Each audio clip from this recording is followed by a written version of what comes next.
Good morning. Excuse me. Excuse my voice. A little hoarse today. Got a little head cold. But it's Thursday, January 25th, 2024. It's approximately 10:46 a.m. Eastern Time. And today's devotional I want to bring to us is entitled A Reminder from History. And it's taken from Joshua chapter 23. If you go back to that chapter and read it in its entirety, you'll see exactly what Joshua was doing. It was nearing the end of his life, and he was Israel. The land was allotted and divided, and all the tribes had their possessions, possessed the land, and they were living in peace, absent from attacks from their enemy. And Joshua was giving them a history lesson and a reminder, because he was up there in age, and he was getting ready to of course, come off the scene, and he knew that. And in verse 6 he says to them, "Be ye therefore very courageous to keep and to do all that is written in the book of the law of Moses, that ye turn not aside therefrom to the right hand or to the left hand." And that's what he instructs the people. And then later on verse 16, he says this: "When ye have transgressed the covenant of the Lord your God, which he commanded you, and have gone and served other gods, and bowed yourselves to them, then shall the anger of the Lord be kindled against you, and ye shall perish quickly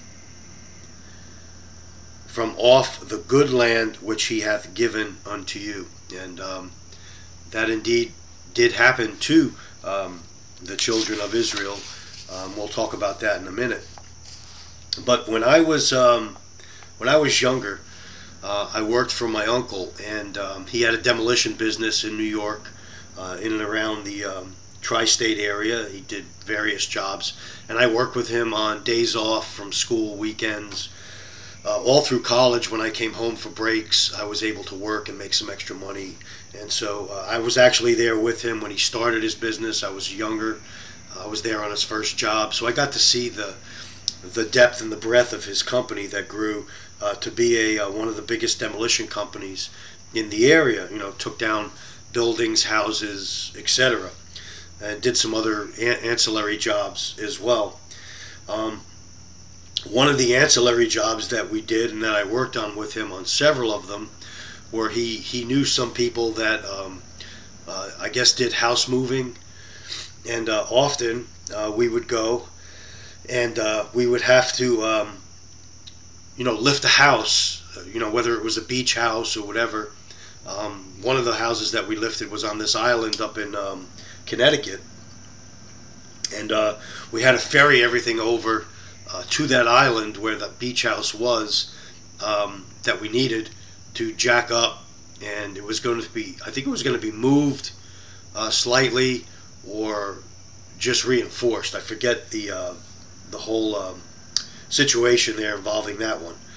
But at any rate, houses would need, in order to move the house, you have to lift it off of its foundation, its original foundation that it rests on, and you temporarily have to give it another foundation, based on different lifts and jacks that you do. And these jacks are supported by different types of, think of like railroad ties, if you will, and the jacks have to be set, and you have to jack them up, and you have to jack the house up correctly, because if it's not jacked up all around where these alternate foundations are, the house can crack, and you could damage it, because the weight shifts when you're jacking the house up.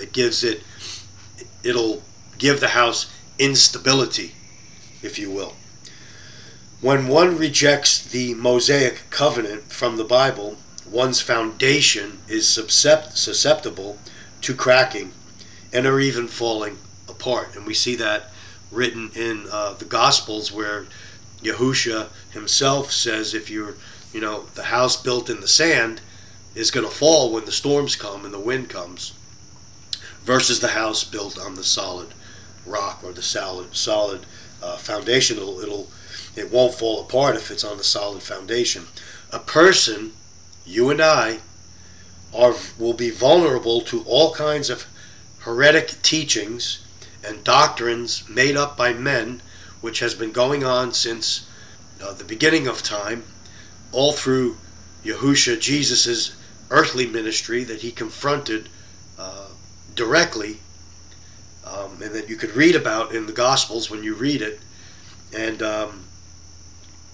he corrected them, and he gave them the true meaning of what it means to keep covenant and to be in covenant with his Father.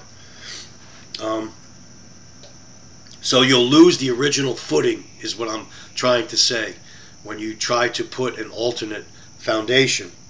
And in our scripture reading in Joshua 23, Joshua reminds the people of Israel to be courageous. He also says it in chapter 1, verse 7, and you can see that again. And he says, to do all that is written in the book of the law of Moses, and not to turn to the left or to the right, and abandon their original writings, instructions, laws, precepts, commandments, statutes, loving instructions, etc. That's what the Bible describes them as. And today, man wants to teach his own way and his own doctrine. And that's causing people's foundations to crack, to fall apart, and to fall away. And that's why we're seeing many falling away and coming out of churches. If they did transgress or sin against the covenant of the Most High, they would perish, he says in verse, we read it in verse 16. And they would perish and be removed from the land. And if you have time today, go back and read 2 Kings chapter 17, where an example from Israel's history is given, and the 10 northern tribes at the time were taken out and replaced, or killed off in battle or war, or taken prisoner, and scattered to the ends of the earth.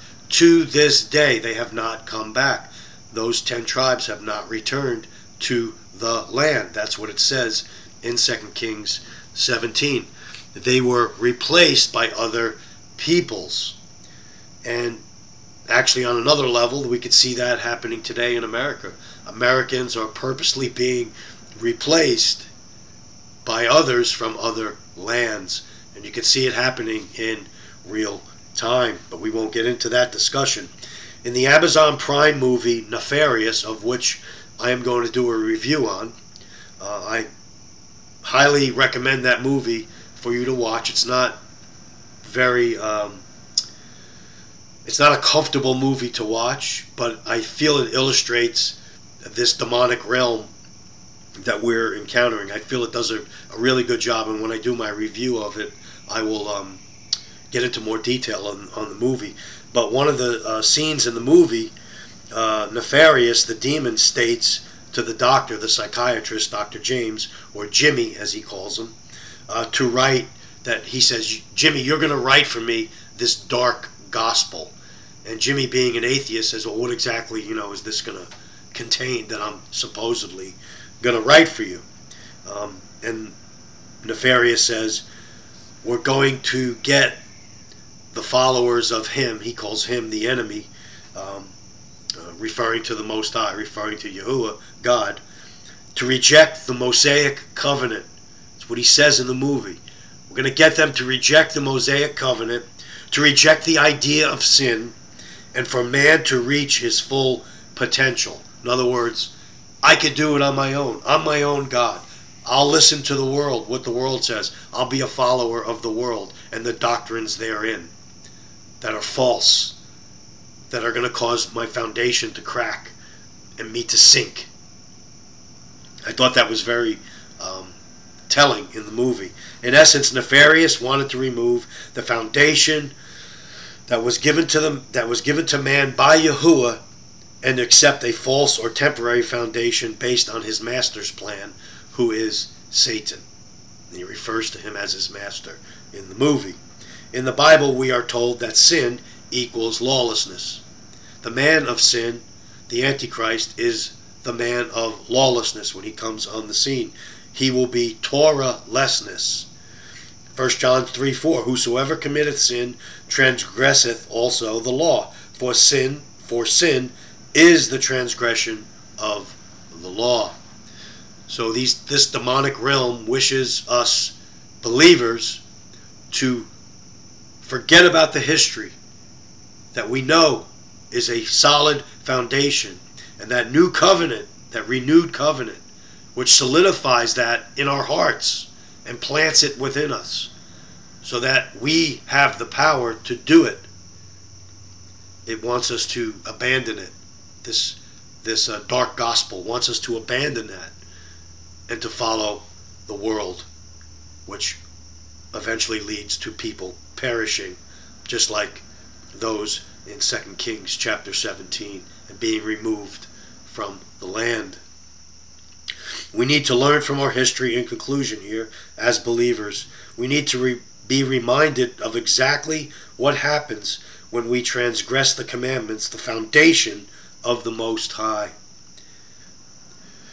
We can develop cracks, and eventually the house will fall from false teaching.